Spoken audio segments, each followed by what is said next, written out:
Back again to MDG Games MacArthur's War, simulation of the Korean conflict, but also with the potential to escalate beyond the Korean conflict, Chinese mainland war, or engulfing the entire war. So we are back again. We've played 2 turns. You can pretty much see the North Koreans have almost made it to Busan. They almost trapped the rest of the South Korean army, but almost doesn't get you there. So at this point, it is now the September turn, and we're starting with the UN. So I think the main event was the battle for Seoul. Both sides lost a lot of troops. Um, that's why the North Koreans are at reduced strengths. Maybe with replacements they could build it up soon enough, but right now they don't have enough units really to generate a lot of power overrun in one place. And we do see the Koreans again will be able to escape the bag like they did last turn. And the US has a presence over here with the 25th. So this is a threat also for the North Koreans, or something to at least be isolated. So let's go ahead and get started with the turn. I've got the sequence of play over here. First thing we do is the weather roll, which is a big thing because affects air power, affects, at this point, the U.S. doesn't have their airborne units, but it does affect amphibious invasions. Can anyone say Inchon? So that definitely has an effect there. So we're going to move on to the weather table, if I can find it. There it is. So like I said, we're in August actually. I messed that up. I shouldn't have moved it. June, July, August now. I moved it at the end of last turn. So if we look at August, well, that's actually August and April look like the clearest times of the year. So let's roll a 1d6 and see what the weather is. 3. And for August, that is clear. That means all bets are off. No air point penalties, no assault penalties. So the U.S. can invade. All right. Let's look at the sequence of play. We did do the weather phase. That's missing here. Now we move to the escalation phase. Unlike the first 2 turns, when no escalation was allowed, now the UN player can escalate if they want. And looking at the escalation ladder, we are currently at incident. If we decided to stay there, the US would have to spend victory points to get an air point, victory points to get 7th Fleet, and they could only reinforce 2 victory points for the remaining FE. Let's look at how many are left out there. Yep, there's 2 of them right there, stationed in Japan, I guess you'd say. At this point, that's extremely limiting, so the US or the UN is going to go for an escalation of police action. The way that works is they request it, and they've got to roll this number or higher on a D6 to achieve that level, and then all of these apply. Now the U.S. just gets 2 U.S. air points. They doesn't have to pay for them, and they start getting replacements. Cheaper to bring in the Far East units, and they can even bring in the Marines and other UN divisions. That's kind of like the British, the Australians. But the North Koreans can start mobilizing the Chinese Communist Army, the PLA. Yeah, but the scope still stays in South Korea. So that's where the battle is. So here we go. Here's the roll. I'm going to be shocked if it's a 1. It's not. It's a 3 again.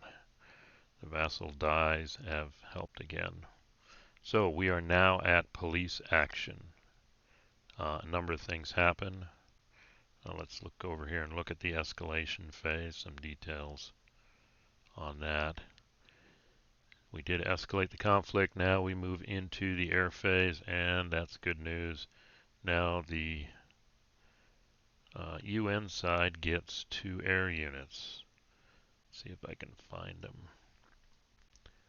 I don't think I made them markers. Nope.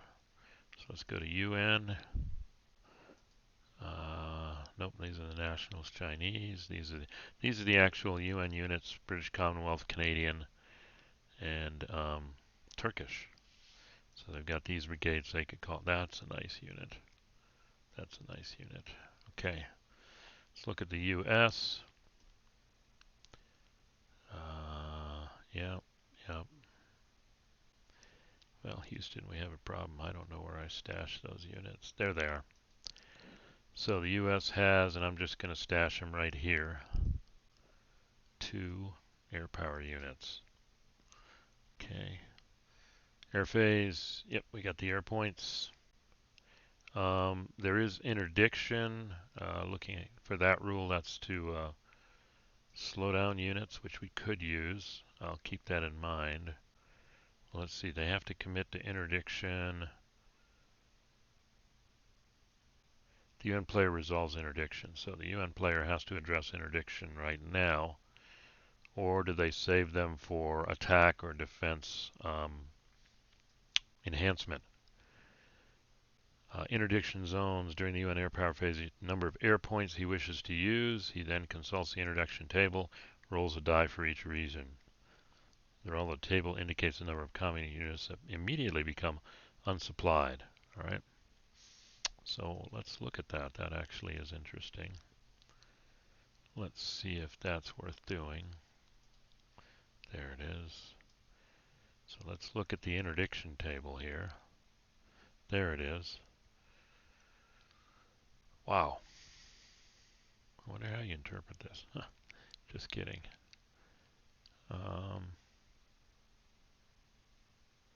Okay, let me check some other rules here. Alright, according to the rules, looking at the interdiction table, you pick the area where you're going to interdict, and then this number is the number of air points you're using. So if I look at this, there's only units in South Korea now, so I would use this. I could be on this, or I could be on this. And then what happens is, this is the number of the units that are effectively out of supply for the North Koreans the US player chooses. Now the communist player does have the option to choose 2 other units to become unsupplied to resupply those units. Communists don't have a lot. So actually at this point I'm not really going to be doing combat per se, but we can cripple this lead part potentially of the communists here by doing this. So I'm going to commit both air points to interdiction in South Korea, and then we're assured at least 1 unit will be out of supply. So let's roll the dice, see what we get. 5. Oh, that's not good. But at least 1 unit is out of supply, and that would be this unit. Okay, so then the other units can choose.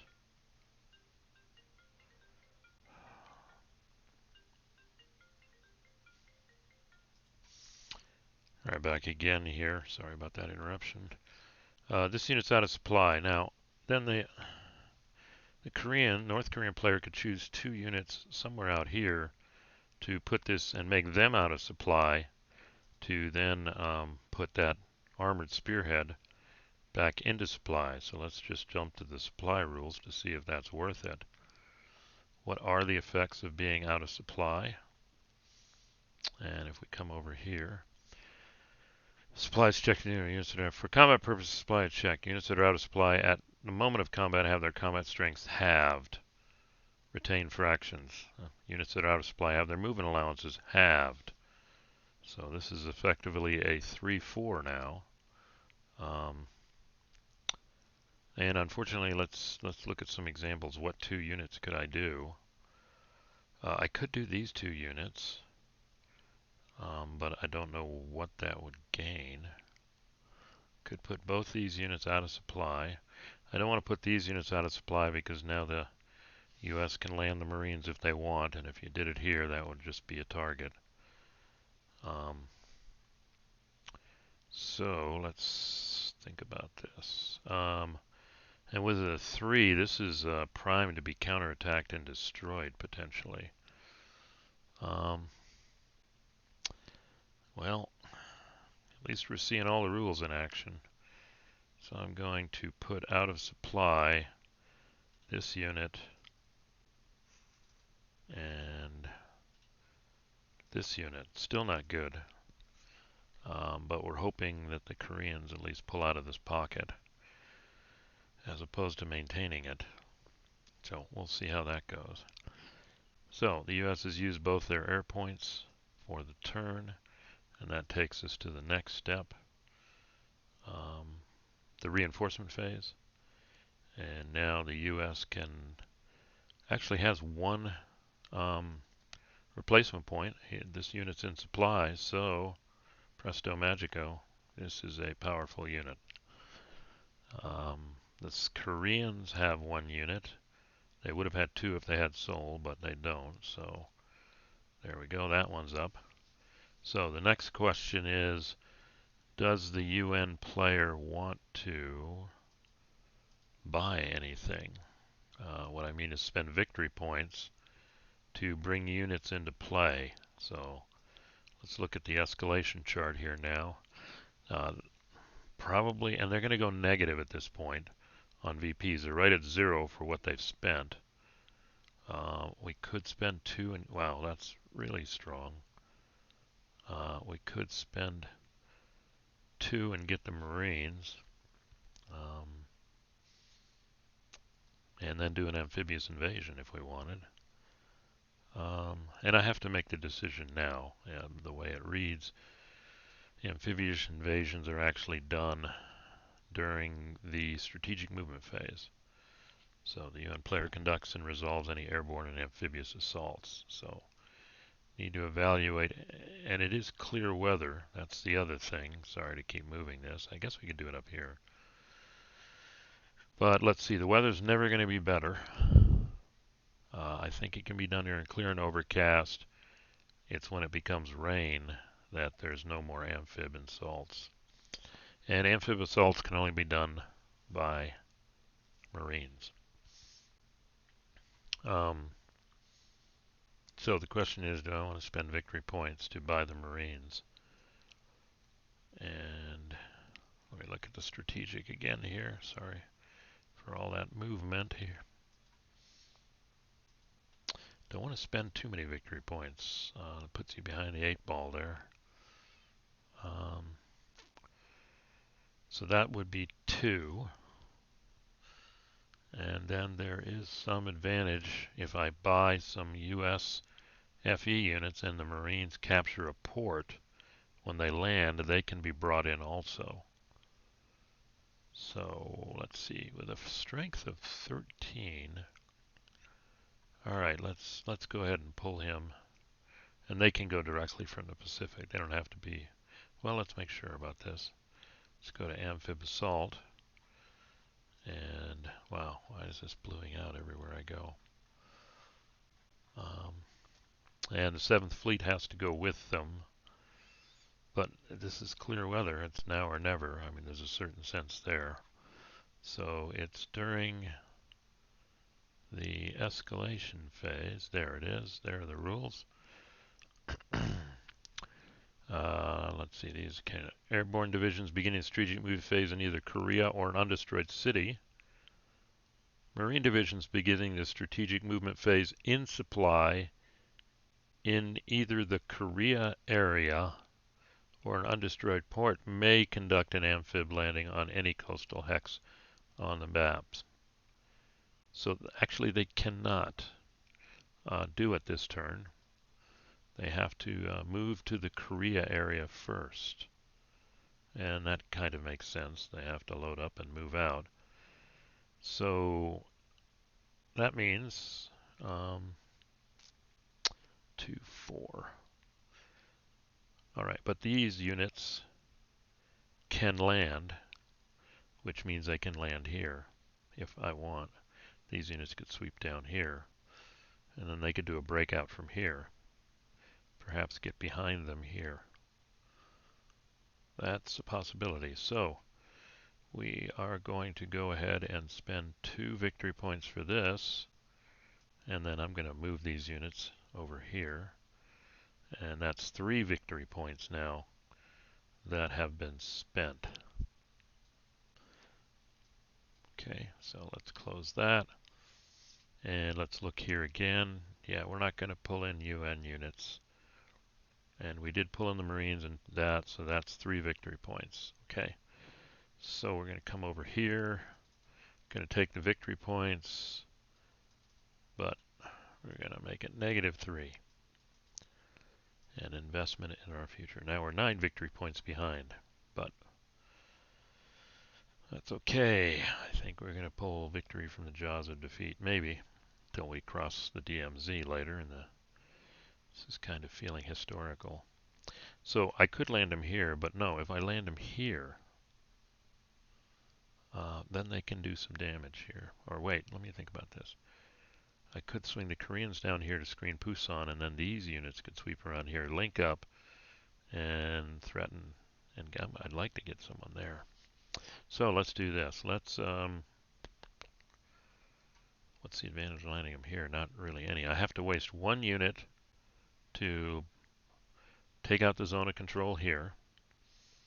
And then I have to 1, 2, 3, 4, 5. Don't forget the roads. So they're on the roads. Well, I can move these 2 units all the way up and then defend with these units, Busan. And that threatens all their supply too. Actually, by moving here, we cut this road. And we could effectively judged at the moment of combat. So 1, 2, no, they can just kind of go up and around here. So we're not going to stop their line of supply. And I'm guessing if we start in a zone of control stacked, 2 units can move off, which is what we want. And if we did 1, and then the other one could get all the way up here. Okay, let's pull this off. We'll decide where to put him later. We'll put him here. And we could actually use the 10-8 to do that. Alright, so 7th Fleet is off. These units are good. These units are good. So, let's do the sequence of play. Strategic movement, no offboard combat. And now we are in the movement phase. So this is beginning to look like a mini Inchon here, based on what I've seen. So what we can do, 1, 2, 3, 4, 5, 6, 7, 8. Wow, that guy could go all the way. So what we can do is I'm going to use this unit, 1, 2, this is the road rule, that everything's got roads for the UN player, so everything's 1, 2, unless you're crossing a river. Okay, that's the problem. 1, 2, 3, 4, 5, 6, 7, can't do it. So the cavalry has to do it. 1, 2, 3, 4, 5, 6, 7. And that now deals with the Zoc for that hex. Now here's where it really happens. If I'm doing this right, yeah. Now I'm making an assumption here that because 3 units are in the zone of control, 1 has to stay behind so I can move 2 of them out here. One of the units is negating the Zoc, and then I have 2 units I can move out. And actually, what I'm going to do is move this guy here. And what are the odds of them attacking us? Which should be the lead unit? Should I put the 10-8 here, and is he potentially exposed?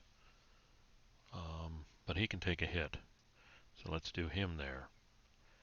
Now, guess what? This effectively cuts off all of these units. So all these units are out of supply and at half defense. So this will be a 4-1. Let's look at what the map looks like. Oh, it's all rough. And Tejan is a city. That's going to be tough. But, and then let me do this. At least one of these units is going to move around to here. 1, 2, 3, 4, 5. Now we have a solid line here. Now the question is, does this unit have to remain here? Because I just realized these units, if I wanted, we could do an attack here. That would be 20 to 2.5. Now that they're cut off, this unit has to stay here. And this unit can actually stay here also. So, sorry about the background noises. Because I doubt they're going to attack, or should it come back one just to consolidate.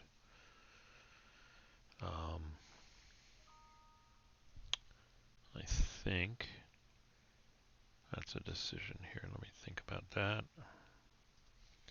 Alright, it looks like the UN's going to go all out for this attack. What I'm going to do is move this guy one here, and then here. Move this guy here, so when they attack, he's at full strength, not across the river. So that would give them 12 to 3, a 4 to 1 on him. Don't think I want to attack. Well, maybe throw this guy in. He'll be halved. These guys are all okay. Debating this unit. This is exposed, but at this point, I don't think the North Koreans are going to stick around long. So the more terrain I maintain, the more of a threat. I could easily shift some powerful units up and around through here. I don't think the North Koreans can take advantage of this anymore with this turn of events down here. So I believe everything's moved. We're going to, that's a coastal hex. I could use it to support here, or I can move it here and he could support this attack. That's a good question. Which attack? 7th Fleet can go in a coastal hex and help with anything 1 hex or further, and that is a place I could help with a shift, and he doesn't need it. This guy, these are all going to be tied up with him. And this is the Tejan attack. So this guy will be on his own. But since he's out of supply, so the best we can get is 2 to 1 against him, based on the fact that we're going for the armored spearhead down here. So where to commit? But the other thing is the 7th Fleet sticks around for defensive fire, infinite amount. So for whatever it's worth, we'll put him here. Alright, so I think that's a movement phase, no bombs. Combat phase, here we go. Let me move the moved markers, and order of attack is important, so I think I'm going to start with this one down here. And what we've got is none of these are across a river, so that gets me 12. And then I get to 14.5 to 3. That's 0.5 short of a 5 to 1, so. And let's hide that. He's on clear terrain, so that will be a 12 to 3 because he's out of supply. 4 to 1. So no modifiers for them anymore. Let's see, 4 to 1, 4 to 1. There it is. Let's roll the die, see what happens. 1d6, we get a 4 to 1 on 4. Oh, we get a DR. And he can retreat here.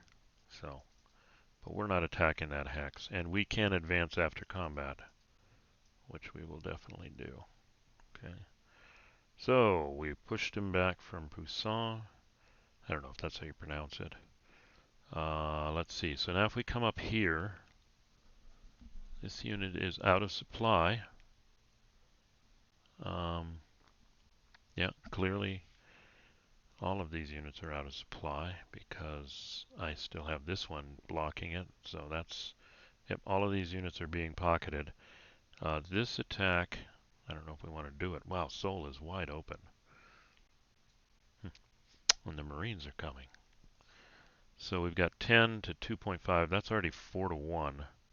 And then we throw in this guy. Halved is 5 to 1. Does that give us better odds? Oh, bummer. 5 to 1 doesn't matter. There's only 4 to 1 and 6 to 1. So that, but the problem is if I do 4 to 1 on here and I get an exchange, then I may not do this attack. That would be 3 to 1. That could get in trouble too. I need to use these 2 units in case of an adverse result, so this guy can take the losses. And these units can start retreating, and we're just bunching them up. Okay, so this unit's at 2.5, but he's on. Oh, let's also remember he's in a city. Yeah, not a major city, but just a city. +1 DM. Okay, so they're going to get a +1 also. So, oh wait, I can use this unit too. I didn't use him. So that's enough to get me to 4 to 1, 5 to 1, 6 to 1.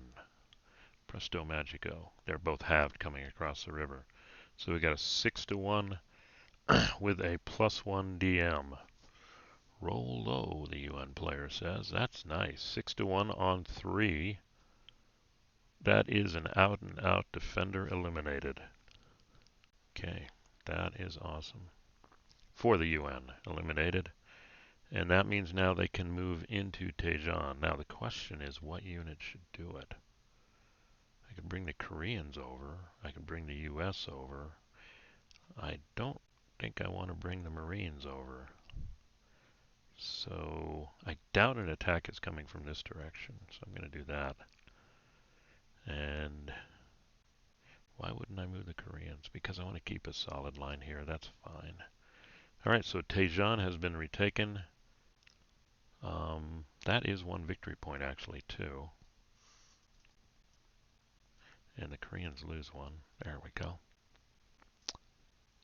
All right, so wow. And the tide turns. Yeah, right now these units are trapped. They've only got these 4 units now. This feels like history here. All right, move some units. Let's look at the sequence of play. I think we're at the point we want to stop. So I don't have to do too much video editing, which I'm going to have to do. End phase. Yep, nope, that's it. So quite a shift. I think we did a mini Inchon here. And a Marine unit is in the bag ready to go. But the scope is still South Korea, so the only place a Marine could invade is somewhere up here. Unless somebody escalates. Which, I don't know, it could be appealing to the communist player because once the UN takes all these victory points back, even the negative burn they did, if the scope is only South Korea, the UN will be able to generate enough victory points to take the lead again. So it's even on the communist plate to say we may want to escalate to limited war, which then brings all these North Korean victory points in play. It also allows the PLA units, which we need to start mobilizing more, to start moving into North Korea. So it may be them who do that. We'll see. All right, we'll stop it here and see you back here for the next recording of the Communist Player Turn August.